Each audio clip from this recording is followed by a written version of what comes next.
welcome to the Vertical Shift Podcast, where we engage in candid conversation about life topics and real issues from a Christian perspective. I'm Tommy. I'm Jeff. And I'm Phillip. All right, let's get started. All right, we just had to finally replace him.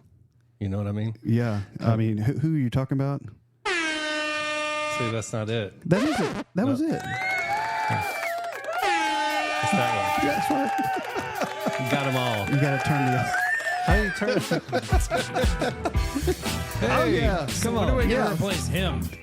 Yes, There so we go. that was your intro music right Man, there, Phillip. Welcome, Phillip. Welcome, Phillip. So who were we replacing? Justin, that's right. That's his Yeah. name. I forgot. I forgot how to say it, too. Well, look, Justin is an important guy, okay? Mm-hmm. He is big time, okay? Ish. He ain't got time for the little people. That's right. Okay. That's true. He's moved on from us. Yeah. So, but we have Phillip here. We'll get intro Phillip here in just a minute.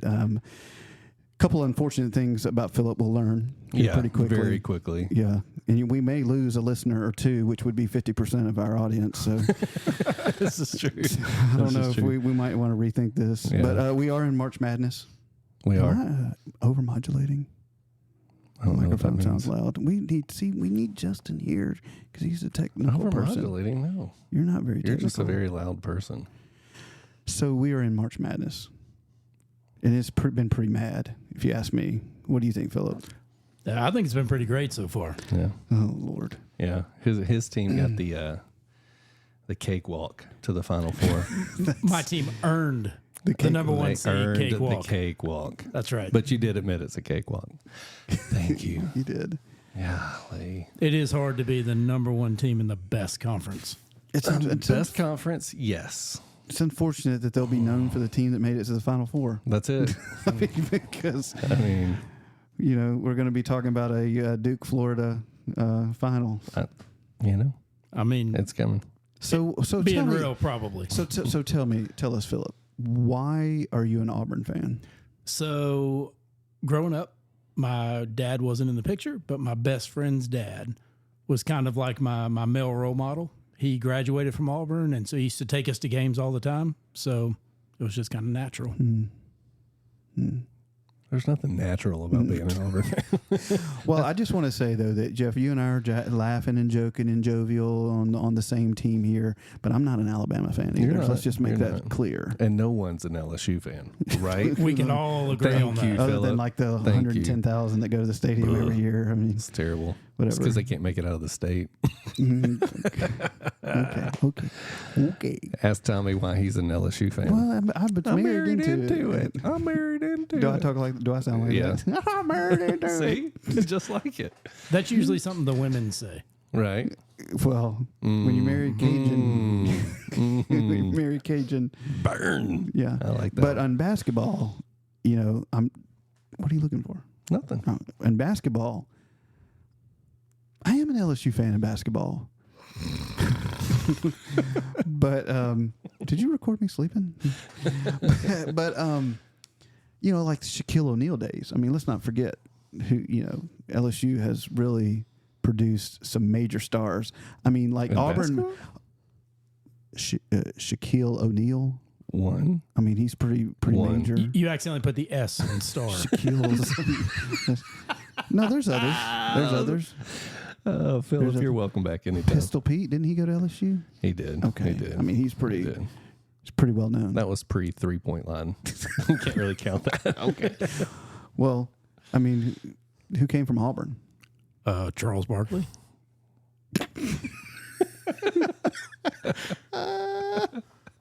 He's a great commentator. Exactly. So I think Bo Jackson played basketball too. He might as well. He played everything out. well, Bo Jackson's the greatest athlete ever lived. Well, I think we need to clear something up on the front end about Phillip. Let's clear it up. So his name is Phillip Nathan. Yeah, he's got two first names. Not Nathan Phillip. Right, Phillip Nathan. Because I've made the mistake already. Like, look, the Phillips are coming over. I'll say that. You know? Really? Yeah. That's like saying the Jeffs are coming over. I know. So stupid. It is. It is, but it's a cool story behind it. Behind And what? Behind his name. Oh, okay. Because I was talking Well, to what's him. really weird is his middle name is Stephen. Phillip Stephen Nathan. I mean, I was just trying to think of another first name. It's Thomas. So that Is it counts. really? Yeah. There you go. That's my name. So my name is, since we're on names real quick, my name is Thomas Olton Duke the Fourth. So you got an extra last name for me. We'll just make up for each Yeah. other. So listen, this is what he did. He went online. Well, he can listen to the podcast and listen to that. He went online and bought Sir to add to his name. So he's Sir Thomas Olton Duke. Well, the AKA initials, it's better than Stud. Tud. It's Stud. Is that a true story? Yes. It is. Yes. But the problem is, it was a long time ago, but the problem is, it was for a joke. But the problem is Was when they leave out the middle initial, then you're STD. That's true. That's not. So when someone says, "Hey, what's up, STD?" they don't. Other people around don't think, "Oh, that he means Super Tommy Duke." No, that's not what they think. Something else. But anyway, so it backfired a little bit. So you have to keep the Olton. the ULTON, the Olton, in there. And where's Olton from? Is that So that's a family. I mean, obviously I'm the fourth. I know. So the Native Americans in us was my grandmother's side. So when my grandmother's the one that broke she's the one that married outside of the race, a white man who was Thomas Olton Duke Sr. or Junior. I got you. Yeah. Okay. So my grandmother's full-blooded Chippewa Indian. That's awesome. Yep. So anyway, back to the Final Four. Yeah, back to the Final Four. So, I'm obviously rooting for Duke. Thank you. Since my alma mater, Memphis, got out the first round. were they in? Sorry. Kinda. Seriously? Yeah. Yeah, they had a really great season. Great. Good season. Mediocre. I've seen better from Memphis Well, when Calipari was coach and buying everybody. Don't start that again. It's true. It's true. Look, Anthony's doing pretty good this No, year. he's not. This year he did pretty good. Anyway, Final Four. So here's a fun fact, Tommy. You don't know about this yet. But staff here, we've all picked a different team. In your bracket. Yeah. To win it all. So yours is Duke. Mine's Duke. Yours is definitely Auburn. For sure. Steve was Memphis. No. Houston. Oh. He's rooting for Houston. Well, Houston has a great team. Yeah. Great team. Well, They've always been good in the basketball. four number ones have made it. Yeah. There's only real one number one. And Jay did Alabama. No, Jay's got Florida. Jay's got Florida winning it. Huh. Okay. So all four of y'all got a number one. We got our own, so we're going to watch it together. I've got a Duke. I've got Duke winning mine. Yeah. Is it just the four of you in it, or is Jason in it and all them? Okay. No. Because it's a Final Four. Well, I meant in your bracket. I'm just kidding. I'm just kidding. No, we were just chatting about it. And so when we decided that we all had our own, we're like, well, we should watch the game together. So on that note, then we letting the listeners know that Phillip is on staff. He's a coworker of yours. He is. Yeah. He is. Yeah. So we'll let him introduce He himself. passed all the screen tests. Welcome. Wow. They Yeah. must have lowered the standards. Yeah. It was rigorous. I'm just kidding. Oh, goodness. Well, yeah. So Phillip is our new student pastor. No, I'm super excited to have him on podcast. Number one, because we couldn't find anybody else. And number two, is, That's why I'm on staff too. What was it? Youthminister.org? no, it was findayouthminister.com.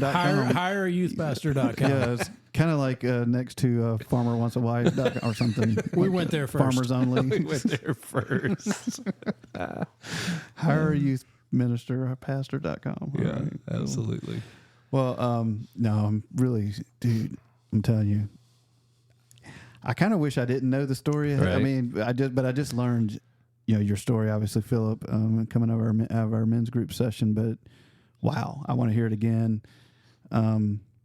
Just so thankful that you're on here. Thankful that you're part of our church and part of our friendship now. And, becoming friends with you has been really fun, and excited about that. So I want to know the name. I don't know the story behind Phillip Nathan. All right. So when you get to the part in the story Yeah.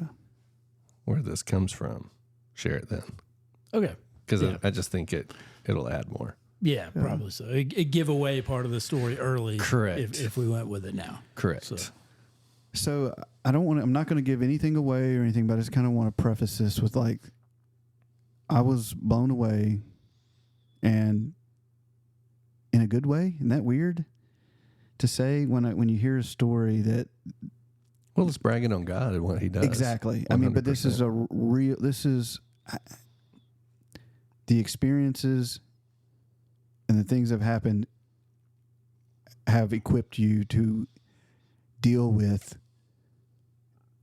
the students in a way that a lot of people wouldn't be able to deal with. Yeah. Does that makes sense? Mm-hmm. Yeah. But yeah, when God wants to, he uses our stories and our unique situations, experiences for his glory if we let him. And so it's just turning those over to him regardless of what they are and just watching what he does with it. And it's almost Paul-esque, if you would say, like Saul-esque. That's something that we've also, and the reason that we're so open with our story is, and my wife as well, she's got a really cool story. Yeah. And she's very open with it because, Romans, God tells us that God works everything, for his good and for his glory and our good. And he can't do that if we hide it. And Right. so that's one thing that, my story, a lot of times our stories don't glorify us very much. But man, if we allow that to be out, gosh, it really points so much glory to God and shows just what a great God we have. Yeah. Let's get into it. I'm really excited and anxious for this may be a two-parter. Yeah, I was going to say, if you want to share right up into the turning point. And we'll That have would to be keep good. people on edge. That'll be the... Man, we'll be getting texts and emails like we were in the early days. From both listeners? Yes, they would like, please release the next Mom, one. please email us again. Yeah. So. Oh, sorry. Before we get started, I do need to make a shout out. We have a dedicated listener Ooh. who informed me that we are stupid. Oh, this is true. So we've been a smart listener. No comment, Phillip. So we've been giving out the email address. Okay, first off, Tommy's in charge of this, and he told us what That the email explains address, all of it. right? Tommy, tell him what you did. Well, I didn't do. What do you mean? What I did? What you did. I didn't. You're the one that told the email address, I and we said repeated it. Yes. Okay. I don't know why I said it. I created the email address. If you say an email address, it doesn't start with www dot, right? No email address does, Right. unless you're weird. But for some reason, I had in my head like our email address is www dot vertical.shift.podcast at gmail.com, and that's not what it is because it doesn't start with www. So this one of the girls here came up to us and she was like, "You know that you said your email started with www." I'm like, "What? No, we didn't." Yeah, we did. We did. And then you guys just chimed on. We did. Just right along with me. So what is it? So our email address is vertical.shift.podcast at gmail.com. Easy. Yeah, so easy. Got it? If you start That's, typing now, you might can get the I email was in gonna by say tomorrow. That's a really long email address. Yeah. I mean, just like our first intro. That's what happens when Tommy's in charge. I was not in charge of that song. So, anyway. Goodness. That was the first podcast I listened to, and Jeff told me you guys had one, and I almost didn't make it to y'all. Yeah.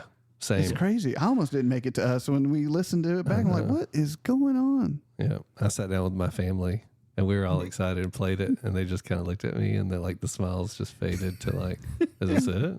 Is it just music? Exactly. Well, we get a little better. We might Live and change the learn. email address one day. Might change that first episode. Who knows? We need to go back and maybe put an edit on the front of it. Say, hey, please listen to after the minute mark because we will start talking. That's true. Well, it is in writing, so I did see it. Oh, yeah. I actually knew about it before I heard it that it was going to be long. Okay. Because you guys wrote it down there. Cool. It's Okay, clear. cool. Got it. Okay.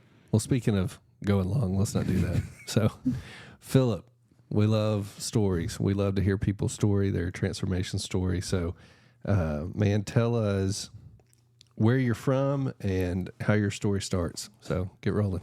All right. So I'm originally from Noonan, Georgia. It is nothing. Well, I was going to say where? If you know who Alan Jackson is, Home of Alan Jackson. Oh, I Alan didn't- Jackson is our claim to fame. Yeah, Alan Jackson's good. I grew up way down yonder on the Chattahoochee. So that's where I'm from. So, yeah, really to get where we're going, we got to start where we were. So a little bit about me growing up. Never met my actual dad. He, when my mom was pregnant with me, he had another lady pregnant at the same time. opted to pursue that family. So he took off when mom was about 7 or 8 months pregnant with me.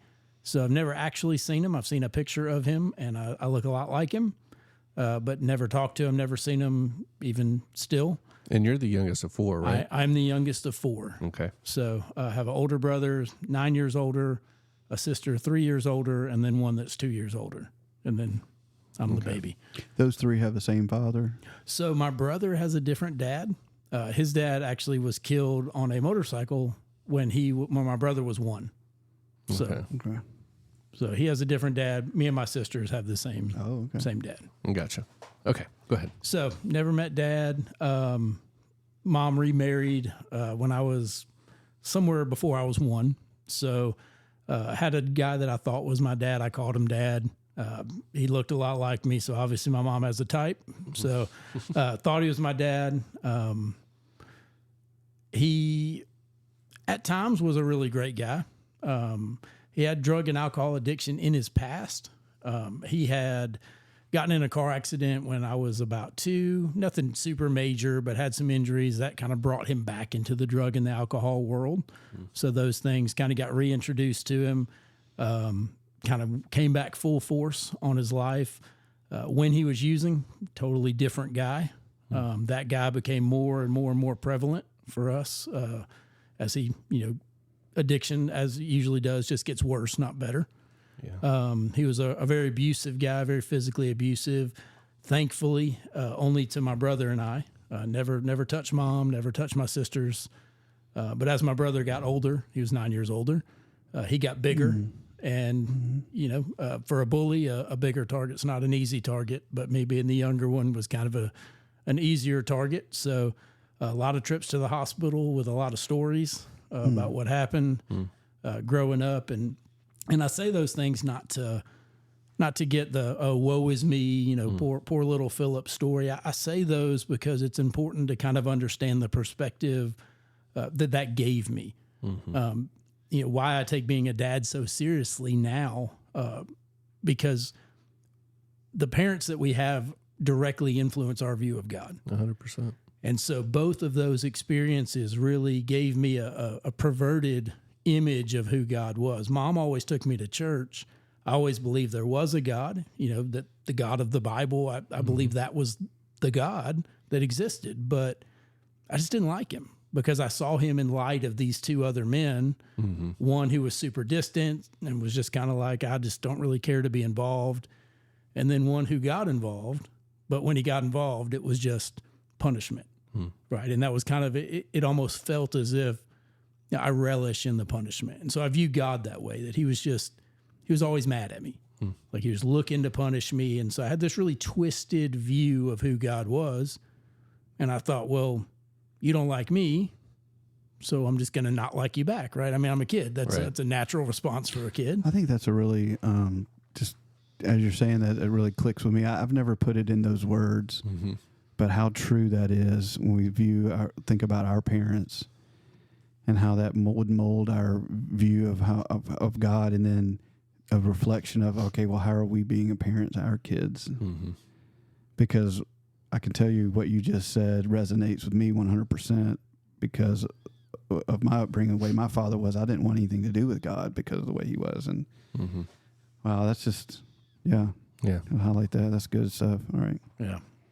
So, like I said, I had this kind of, God's real, just didn't really want much to do with him. Now, I did use the magic words, the Friday night magic words at camp, where they give you the hell message and literally like scare you to death. And then are like, all right, if you don't want to go to hell, raise your hand. And, what 10-year-old and 9-year-old wants to go to hell. So I raised my hand and I repeated the magic words, got my get out of hell free card. At least that's what I thought, stuck that thing in my pocket and thought, well, I'm good. I can just do what I want because I've got my card.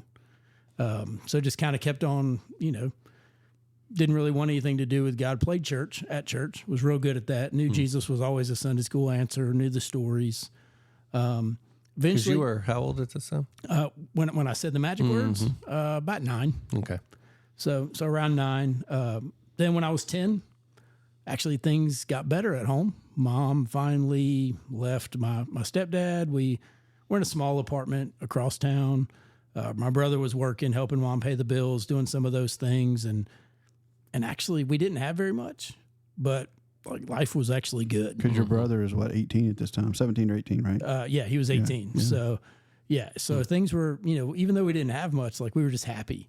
And I remember that was like the first time that I remembered like just seeing my mom happy. Yeah. And that was huge because mom was always, she may not have been getting physically hurt, but, she's watching this happen at home. And I just remember like mom's smiles were genuine and things were like good for like 6 months and everything was great, but then it changed.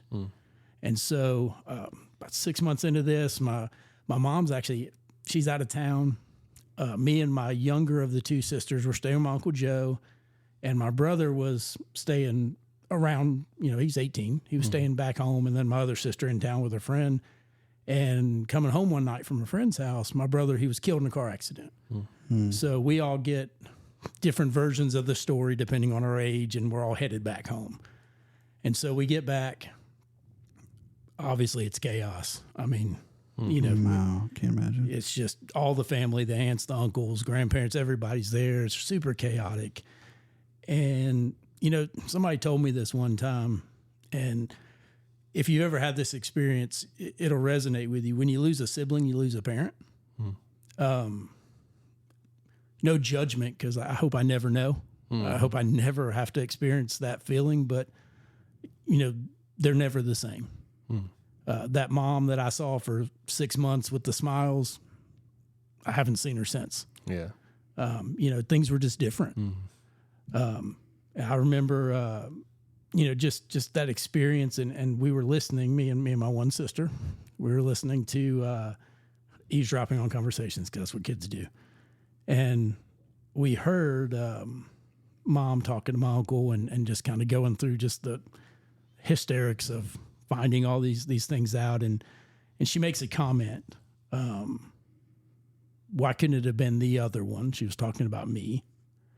And I don't think, in fairness, now as an adult, I see what's happening. But at the time, I'm a 10-year-old. Oh, that's just, yeah. And, in her mind, she's thinking, well, because then I would have him, my rock, the guy who's been the stability there. But if we're being honest, it really just kind of broke something in me. Yeah. And I thought, all right, well, I hate him. I want nothing to do with him.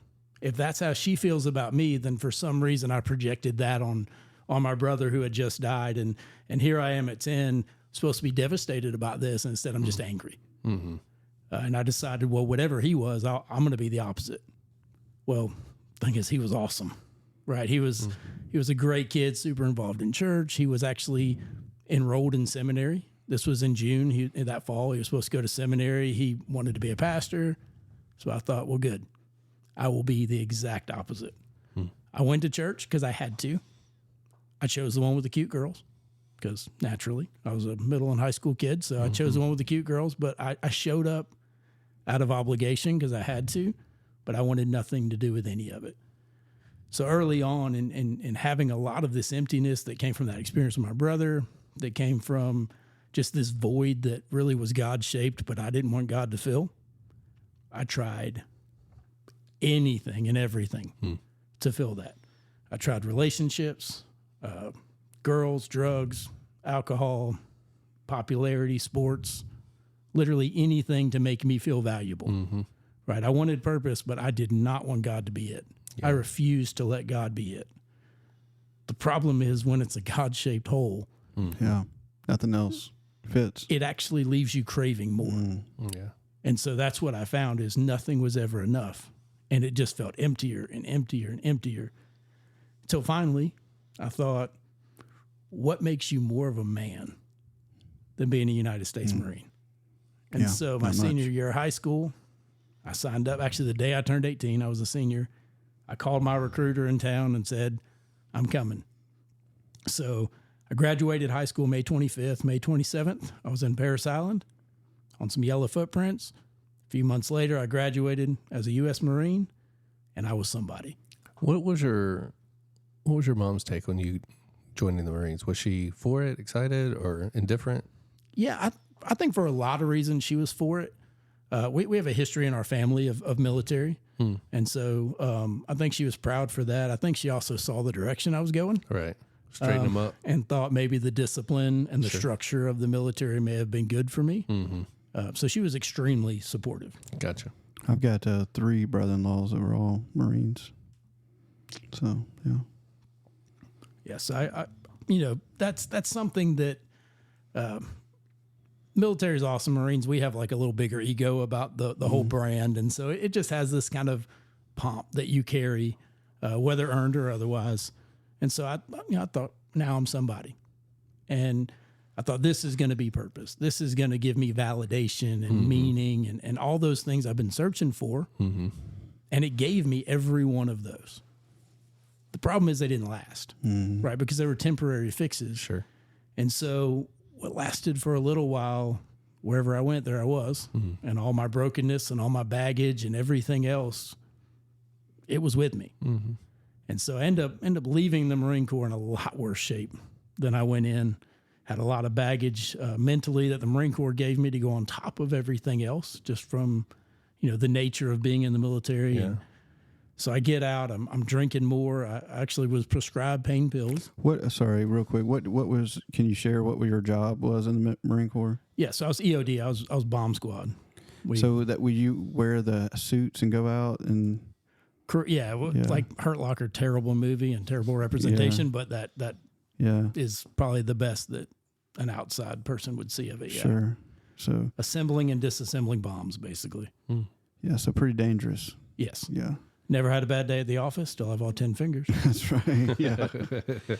So you got injured in some stuff over there? What? Yeah. And so I was given pain pills. This is before opiates were a known epidemic. I think they were one, but just not known. And so the government was basically my drug dealer. They give me a 90-day supply of some pretty potent stuff. And, I'd run through it with beer and other things as well in about 30 days. And I'd just request more and they'd mail me more. And, your name's on the bottle. So you can justify it. Right. I can get pulled over and be like, hey, it's got my name on it. And so you feel like you can justify these things, even though you're not doing the right thing. It was easy to justify. Yeah. And I end up going down a really, really bad path with drugs and alcohol and to the point where, to be honest with you, 25 was a pipe dream. I remember my mom called me on my 25th birthday. I didn't share this earlier, but my mom called me on my 25th birthday. I didn't even know it was my birthday, if that tells you anything about the state of mind I was in. And I pick up the phone and she just cries. And I'm thinking, okay, what happened? Like, did somebody get hurt in the family? Like, what's going on? And she said, it's your birthday. And I said, cool. And she said, man, I just never thought you'd live this long. I love you. And she hung up. Wow. And that's just kind of the path that my life had taken. I'm assuming you never shared with her that you heard her say that, what she said to your uncle when you were 10. Never Shared that with her. But, no. Yeah. No, because, and I think, at this point to mention it would cause harm. Yeah. Sure. No, I'm not suggesting you do. I was just curious And, as an adult and understanding trauma now, I mean, you can understand she didn't mean that. Right. So no, never shared those things. Well, I think now she's calling you on your 25th birthday. They can tell you, hey, I love you. Right. She's probably crying because she's somewhat relieved that you answered the phone. 100%. Yeah. So like I said, that's kind of the path that my life was taking. Everybody who cared about me, I destroyed every relationship. Burned all the bridges. I mean, to say the least. And I remember, I would look at other people in my same position and I would think, man, I'm glad I'm not like them. And looking back, I'm like, man, I was exactly like them. You're right. Still doing the same things, relationships, trying to find anything to make me matter. Every girl was going to save me, right? Mm-hmm. That was going to be the one that I was going to turn around for and be the guy I pretended to be. I call it now, I used to put mirrors on people's faces. And so if I could date a girl and make her think I was somebody important, it was all manipulation and lies. But if she thought I was that, then when she looked at me, I felt like that. and I felt like I mattered, and I felt like I had that importance. Sure. But ultimately, the manipulation fell apart, and not only was I still broken, but now she was too. Mm-hmm. And that was just a pattern of my life. Were you working during this time? Yeah, I mean, on and off. Like odd jobs and stuff like that? Yeah, I'd have jobs, I'd lose jobs, kind of the addict lifestyle. Mm-hmm.